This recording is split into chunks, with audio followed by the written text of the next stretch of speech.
होगी, क्योंकि ये आपका इसकी क्लासिफिकेशन जो है अकॉर्डिंग टू स्पेक्ट्रम और according to site of action, ये दोनों आपके यूनिवर्सिटी क्वेश्चंस हैं और ये पेपर में प्रीवियसली आ चुके हैं। अब हम जो तीन बाकी जो स्मॉलर ग्रुप्स हैं उनकी बात करें, और तो उसमें HIV के अगेंस्ट न्यूक्लियोटाइड RTIs जिसमें एडिफोवीर, टिनोफोवीर शामिल हैं। फोर्थ ग्रुप जो है प्रोटीएस इनहिबिटर्स हैं जिनकी साइट ऑफ एक्शन अलग है, और ये जो है एक्ट करते हैं प्रोटीन सिंथेसिस को स्टॉप करने में, जिसमें नल्फिनावीर शामिल है, सिक्विनावीर है, एम्प्रिनावीर है, अटाजनावीर है, टिपरनावीर, इंडिनावीर और रिटोनावीर शामिल है। एंट्री इनहिबिटर्स में जो कि एडहेयर करने के बाद पेनिट्रेट करती है होस्ट सेल्स के अंदर वायरस, उनको स्टॉप करने में जो रोल है वायरसेस का HIV के अगेंस्ट, उसमें शामिल है इन्फ्यूवेटाइड और मैराविरॉक। तो इस तरह से ये HIV के अगेंस्ट यूज होने वाले 5 ग्रुप्स हैं जो हम यूज करते हैं against HIV।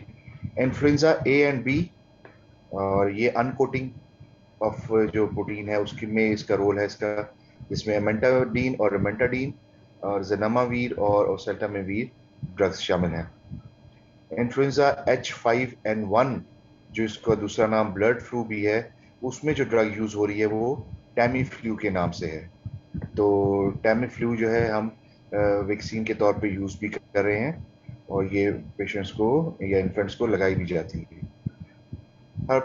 Hepatitis B virus जिसमें interferon alpha 2A, pegylated alpha 2A, lamivudine, adefovir और एंटेकावीर शामिल हैं। सो हेपेटाइटिस बी वायरस के अगेंस्ट इंट्रावीनस और ओरली ड्रग्स काफ़ी हैं जो हम यूज़ कर रहे हैं। तो इनकी डिटेल्स में हम अलग-अलग जाएंगे। Hepatitis C virus acute condition हो या इमरजेंसी हो, उसमें फिर हम इंटरफेरॉन अल्फा यूज़ करते हैं एज अ, आप कह सकते हैं कि ये आईवी इंजेक्शन की सूरत में हम इसको कोर्स करवाते हैं पेशेंट को। क्रॉनिकली है, लॉन्ग स्टैंडिंग है, बहुत पुराना हो गया है, उसमें फिर हम interferon alpha 2, pegylated interferon alpha 2A और रेबाविरिन यूज करते हैं। रेबाविरिन जो है वो ओरली ड्रग भी यूज शुरू हो गई है। सो हम कह सकते हैं कि लास्ट 6 to 7 ईयर से स्विच कर गए हम इंट्रावीनस की जगह ओरली हेपेटाइटिस सी वायरस की ट्रीटमेंट प्लान शुरू हो चुका है, जो कि 3 to 6 months तक जाता है। और आखिरी जो वायरस है वो है रेस्पिरेटरी सिंसिशियल वायरस, जिसका इसके अलावा इसमें लसा वायरस भी शामिल है, और इसके लिए हम रिबाविरिन और पिकॉर्ना प्लेकॉर्नेरल और पेपिलोमा वायरस के लिए हम इंटरफेरॉन अल्फा को यूज कर रहे हैं। सो ये मिसलेनियस वायरसेस हैं जो कि जिनके लिए हम ड्रग ऑफ चॉइस मैंने साथ मेंशन की है।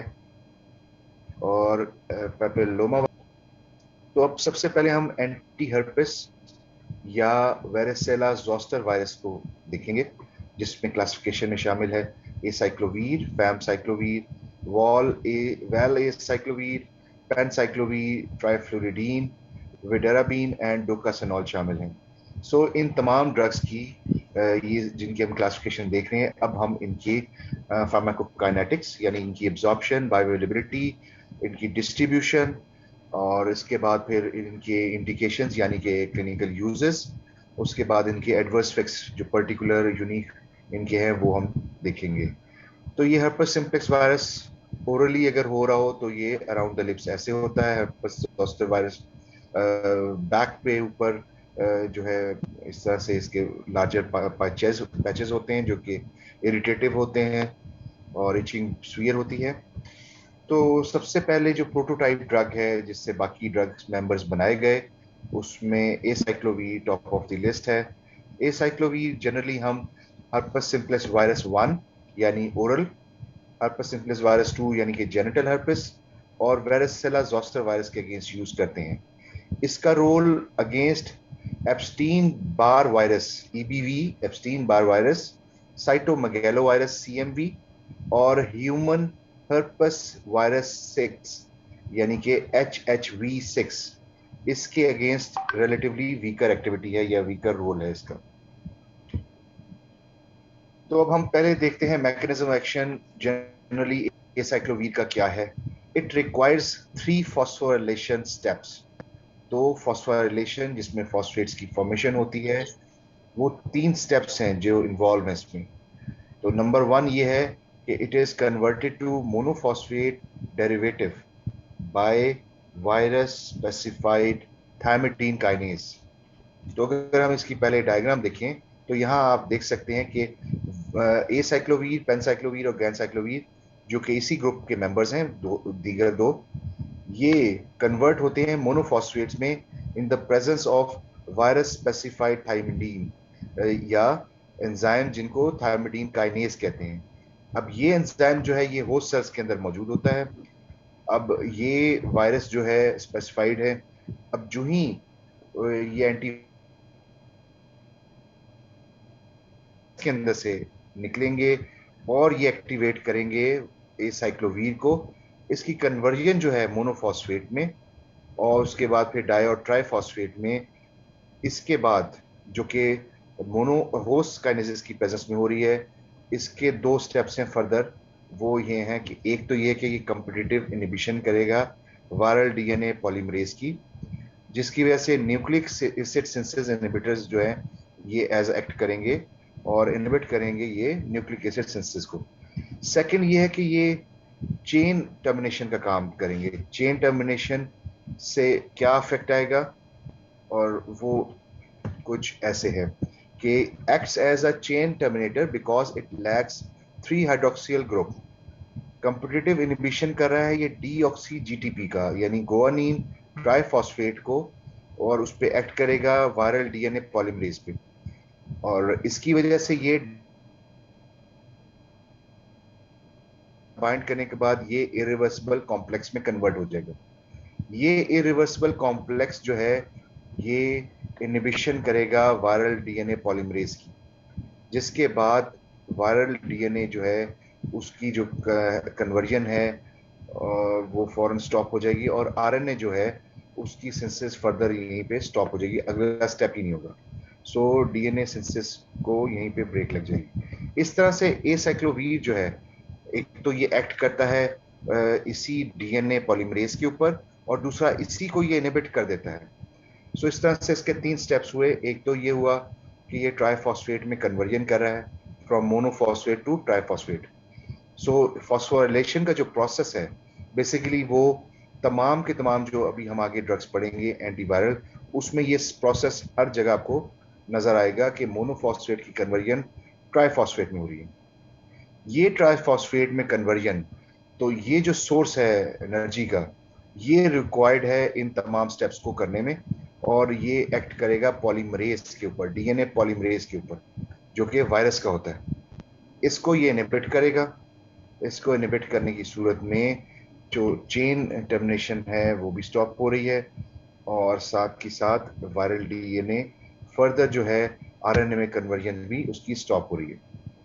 अगर हम बात करें कि मैकेनिज्म ऑफ रेजिस्टेंस की, कि क्या वजह हो सकती है कि हर्पस सिम्प्लेक्स वायरस में जो अफेक्ट है वो ना आए एंटीवायरल ड्रग्स का, तो उसकी वजह एक तो हो सकती है कि ये वायरल थायमिडीन काइनेज जो एंजाइम है जिस पे एक्ट करके मोनोफॉस्फेट ने ट्राइफॉस्फेट में कन्वर्ट होना है, वो ना ही अवेलेबल हो, पार्शियल उसकी प्रोडक्शन हो, उस वो लेसर देन मैक्सिमल अवेलेबल हो। ऑल्टर्ड थायमिडीन काइनेज, सो थायमिडीन काइनेज जो एंजाइम है उसके अंदर कोई चेंज आ जाए, जिसकी वजह से उसकी जो एबिलिटी थी कि उसके ऊपर आके ये एंटी वायरल सबस्ट्रेट अटैच होता है, वो अफेक्ट हो जाए। और तीसरा है कि वायरल डीएनए पॉलीमरेज के स्ट्रक्चर में चेंज आ जाए। स्ट्रक्चरली चेंज हो जाएगा तो वायरल डीएनए पॉलीमरेज जो है वो अपना इफेक्ट नहीं दे पाएगा, और ना ही वो स्टॉप हो सकेगा, इनहिबिशन हो सकेगी through the antiviral drug.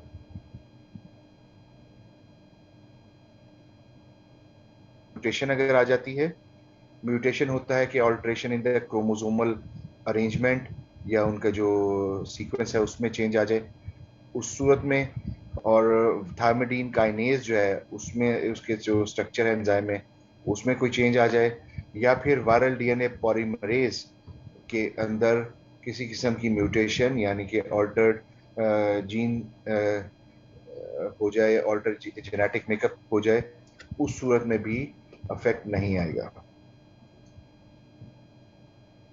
Resistance जो है और सॉरी मैकेनिज्म जो है इसका यूं कह लें कि ओरली बायोअवेलेबिलिटी जो है वो उसकी 20 to 30% है। Distribution in all body tissues including central nervous system. So इसका मतलब सेंट्रल नर्वस सिस्टम में ये एक्ट कर सकता है, उसकी जितनी भी इन्फेक्शन हैं उसमें इसका रोल है। रीनल एक्सीशन मैक्सिमल 80% हो जाती है। सो थ्रू द यूरिन जो है ये पास ऑन हो जाती है ड्रग। हाफ लाइफ जो है वो सिर्फ 2 to 5 आवर्स है। और इसकी एडमिनिस्ट्रेशन जो है साइक्लोवीर की वो टॉपिकली, ओरली और इंट्रावीनसली तीनों तरीके से है। टॉपिकली से मुराद हमारी क्रीम या ऑइंटमेंट की शक्ल में भी एसाइक्लोवीर अवेलेबल है। अब यूजेस की बात करें तो ओरली, जिसको हम म्यूकोक्यूटेनियस भी कह रहे हैं, और जेनेटल जेनिटल हर्पस लीगन्स, हर्पस जो डिजीज हो जाए तो उस दोनों केसेस में एसाइक्लोवीर जो है वो ड्रग ऑफ फर्स्ट चॉइस है। इसके अलावा उन पेशेंट्स में जो कि एड्स जिनको हो गई है या इम्यूनो कॉम्प्रोमाइज पेशेंट्स हैं, उनको अगर हमने हर्पस सिम्प्लेक्स वायरस से प्रोटेक्ट करना है कि वो दोबारा उनके अंदर herpes simplex वायरस ना हो, तो प्रोफाइलेक्टिकली यानी कि प्रिवेंशन के तौर पे हम यूज कर लेते हैं। और स्पेशली अगर कोई पेशेंट ऑर्गन ट्रांसप्लांट सर्जरी की तरफ जा रहा है तो prior to organ transplant surgery हम प्रोफाइलेक्टिकली एसाइक्लोवी यूज कर लेते हैं। साइटोमेगेलो वायरस जो है इसकी प्रोफाइलेक्सिस के लिए हम यूज करते हैं, यानी कि उसका ऑनसेट ना आए, उसकी डिजीज का ऑनसेट ना आए और उसकी डिजीज के ऑनसेट से पहले ही हम ड्रग दे दें कि ड्रग जो है उसमें अफेक्ट हो कि उससे बॉडी में वो इन्फेक्शन कॉज ही ना हो। DOC stands for drug of choice, herpes simplex encephalitis.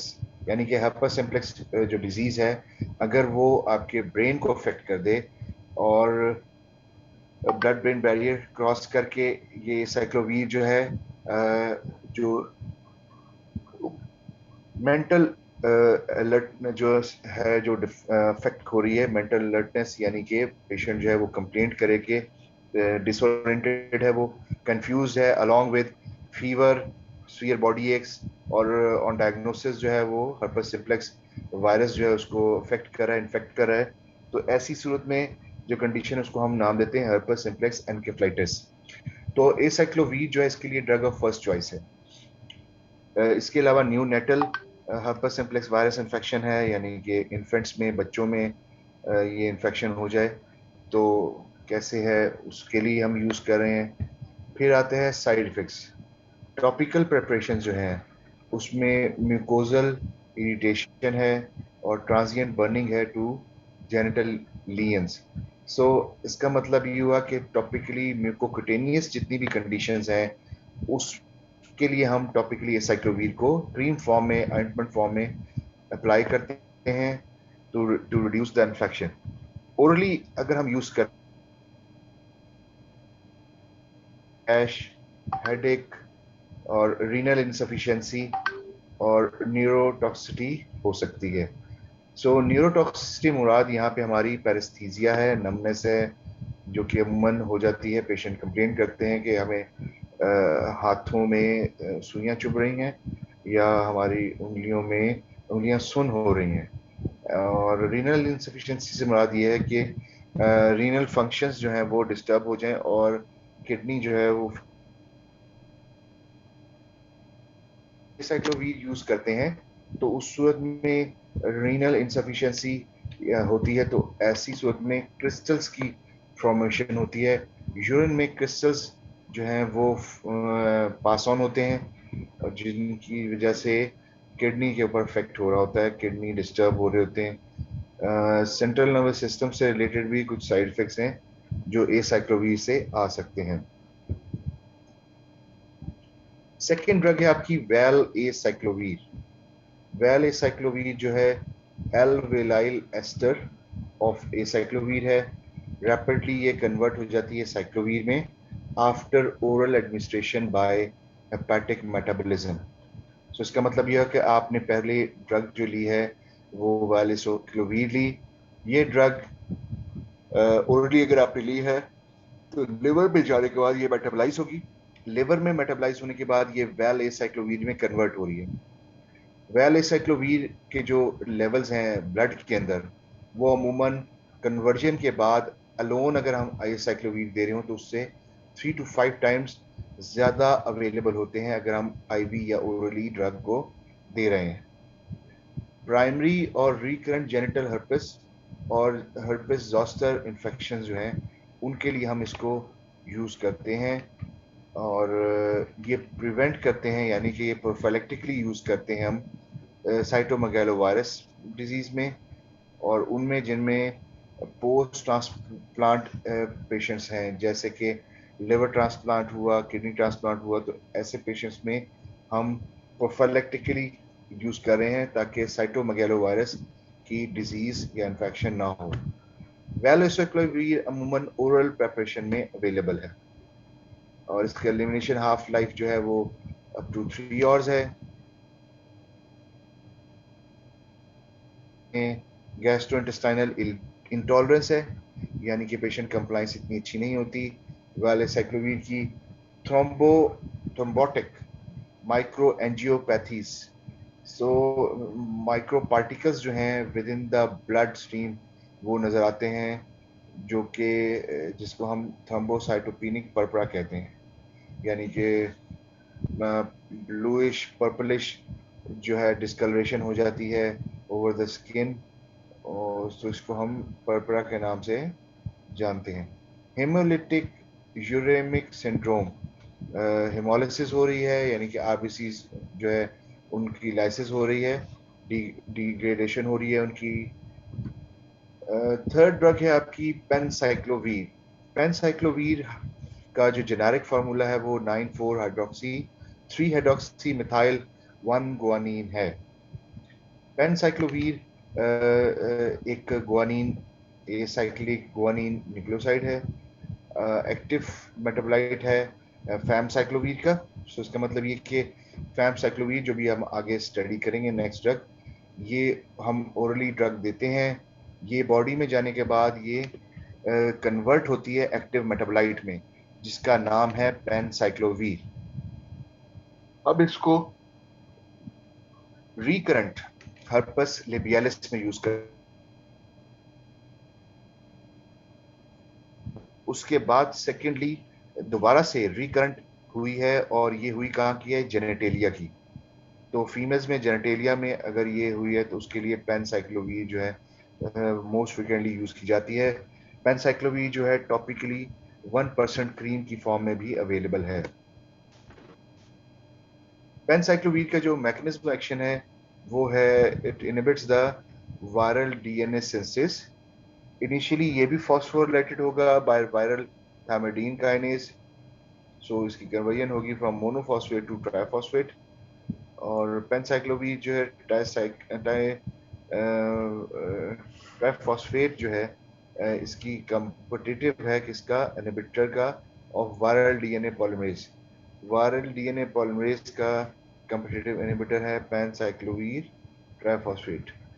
100-fold less potent in inhibiting DNA polymerase than acyclovir, but present in higher concentration and prolonged periods in infected cells. So इस तरह से 100-fold इसकी potency ज़्यादा है as compared to its prototype drug which is called acyclovir. तो ये इसका mechanism action है। इंट्रावीनस फॉर्म जो है वो हम इस तरह से इसकी डोजेज है 5 मिलीग्राम पर केजी, और ये 8 to 12 आवर्स के लिए हम इसको फ्रिक्वेंटली देते हैं, और ये अप टू 7 डेज ये ट्रीटमेंट प्लान चलता है for the mucocutaneous herpes simplex virus infection. Topically 1% जो पेनसाइक्लोवीर क्रीम है applied every 2 hours shortens the healing time and symptoms by about 1 day in recurrent labor ये सिम्टम्स जो है वो एक दिन तक रिकरेंट लेबियल हेपेटाइटिस वायरस के कम हो जाते हैं। साइड इफेक्ट्स की बात करें तो पेनसाइक्लोवीर जो है म्यूटाजेनिक है एट हाई कंसंट्रेशंस, तो उसका मतलब ये कि एक बार तो आपने यूज कर लिया, उसमें म्यूटेशंस आ गई हैं, अब ये सेकेंड टाइम देंगे तो उतना इफेक्ट नहीं आएगा। और इसमें साइड इफेक्ट्स में नेक्स्ट जो है वो है no clinical important drug interactions have identified. So clinically कोई इम्पोर्टेंट ड्रग इंटरेक्शन जो है आइडेंटिफाई नहीं हुई। सो स्टूडेंट्स, हम अभी 5 मिनट की ब्रेक लेते हैं और 5 मिनट के बाद हम फिर दोबारा यहीं से कंटिन्यू करेंगे।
जी, तो हम पढ़ रहे थे एंटीवायरल ड्रग्स। एंटीवायरल ड्रग्स में हमने अभी तक जो HSV यानी हर्पस सिम्प्लेक्स वायरस और वेरिसेला जोस्टर वायरस में जो ड्रग्स पढ़ी हैं, उसमें एसाइक्लोवीर और पेनसाइक्लोवीर शामिल हैं, और वेल एसाइक्लोवीर शामिल है। एसाइक्लोवीर, वेल एसाइक्लोवीर और पेनसाइक्लोवीर, ये 3 ड्रग्स हम पढ़ चुके हैं। फोर्थ ड्रग है हमारी फैम साइक्लोवीर, जो कि स्ट्रक्चर जो है इसका डाइस्टाइल एस्टर है, प्रोडक्ट है 6 डीऑक्सी पेनसाइक्लोवीर। पेनसाइक्लोवीर जो है खुद से उसके अंदर इंट्रिंसिक एक्टिविटी नहीं होती, ये रैपिडली कन्वर्ट होती है बाय फर्स्ट पास जो है उसकी with in the liver first pass effect apply होता है, यानी कि ड्रग जो है वो मेटाबोलाइज हो जाती है। मेटाबॉलिज्म के बाद एक्टिव मेटाबोलाइट में कन्वर्ट होती है। तो जो प्रोडक्ट मेटाबॉलिज्म के बाद आता है उसको हम मेटाबोलाइट कहते हैं। ये अगर एक्टिव फॉर्म है तो उसको हम एक्टिव मेटाबोलाइट कहेंगे। ये एक्टिव मेटाबोलाइट पेनसाइक्लोवीर के नाम से है। पेनसाइक्लोवीर जो है उसका जो रोल है वो वही है जो सेम हमने फैमसाइक्लोवीर में पढ़ना है, और वो है herpes simplex वायरस यानी ओरल के लिए, herpes simplex वायरस 2 यानी जेनिटल के लिए, varicella zoster virus, Epstein Barr virus और हेपेटाइटिस बी वायरस में इसका रोल है फैमसाइक्लोवीर का। चेन टर्मिनेशन ये नहीं करती जिस तरह की एसाइक्लोवीर करती है। ये जो है इसकी एफिनिटी वायरल डीएनए पॉलीमरेज के लिए उतनी नहीं होती जितनी इसकी है, लेकिन इसकी जो एबिलिटी है हायर कंसंट्रेशन में ये अचीव हो जाती है। इसका मतलब ये है कि होस्ट सेल के अंदर इसकी कंसंट्रेशन यानी कि फैमसाइक्लोवीर पेनसाइक्लोवीर में कन्वर्ट हो गई विद इन द लिवर। उसके बाद ये पेनसाइक्लोवीर जो है ह्यूमन होस्ट सेल्स जो हैं उनके अंदर इसकी क्वांटिटी कंसंट्रेशन बढ़ जाएगी और अगेंस्ट द वायरस वायरस के अंदर, और यहाँ ये मोर प्रोलॉन्ग इंट्रासेलुलर इफेक्ट रखती हैं। इसका मतलब ये है कि जितनी ज्यादा एक्यूमुलेशन होगी उतना इफेक्ट ज्यादा आएगा। डोज रिडक्शन हो जाती है कब, जब हेपेटाइटिस बी वायरस डीएनए हमने देना हो और ट्रांस अमाइनेज लेवल्स जो हैं वो पेशेंट के क्रॉनिक हेपेटाइटिस बी वायरस में बढ़ जाएं।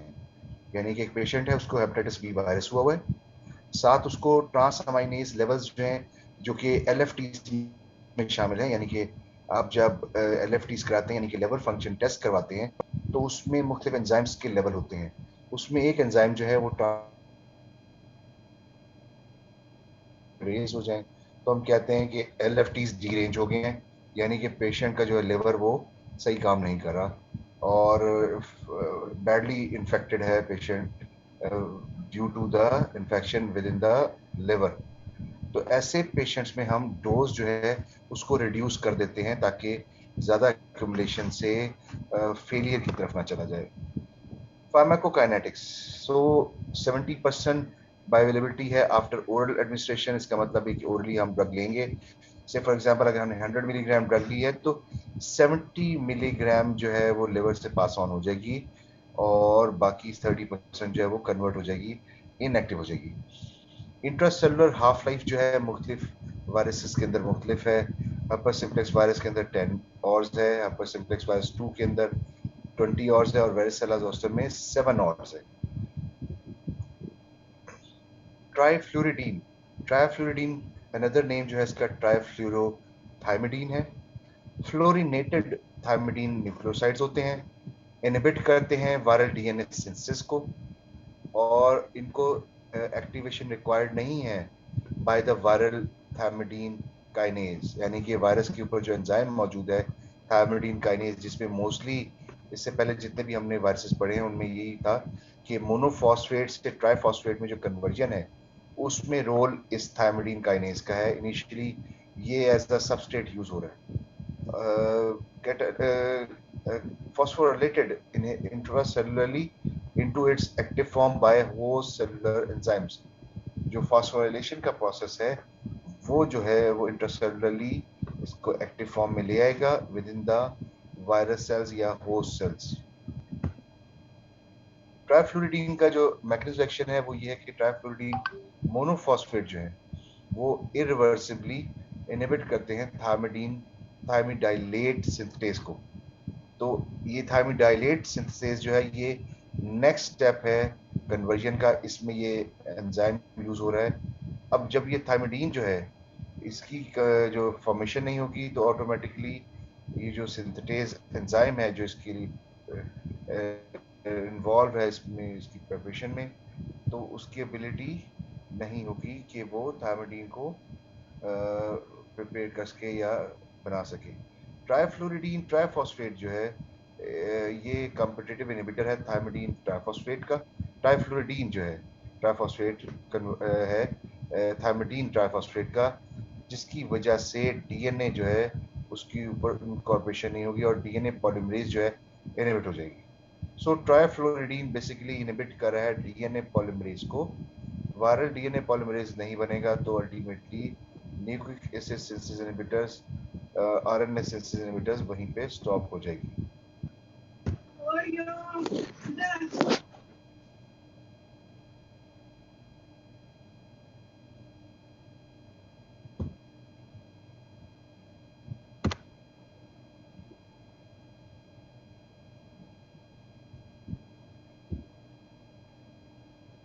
Trifluridine triphosphate is a competitive inhibitor of thymidine triphosphate incorporation into DNA by DNA polymerases. अब ट्राइफ्लोरिडीन के जो क्लिनिकल यूजेस हैं वो क्या हैं? टॉपिकली हम जब अप्लाई करते हैं तो 1% सोल्यूशन में अवेलेबल है। ये प्राइमरीली केराटोकंजक्टिवाइटिस में यूज होता है, जो कि कंजक्टिवा और कॉर्निया के ऊपर जो मेम्ब्रेन है इसकी अगर इन्फ्लेमेशन हो जाए, इन्फेक्शन हो जाए, तो उस सूरत में हम इसको यूज करेंगे।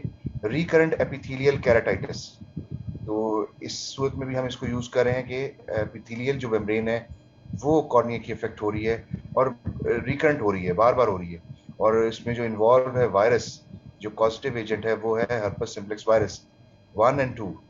तो उसमें हम टॉपिकली जो यूज कर रहे हैं वो इसका रोल है। एडवर्स इफेक्ट्स हैं डिस्कम्फर्ट अपॉन इंस्टॉलेशन, जो ही हम इंस्टॉल करेंगे ये सोल्यूशन आई ड्रॉप्स की शक्ल में, तो साथ ही डिस्कम्फर्ट होगा। पाल्पेब्रल एडिमा पेशेंट कंप्लेंट करेगा या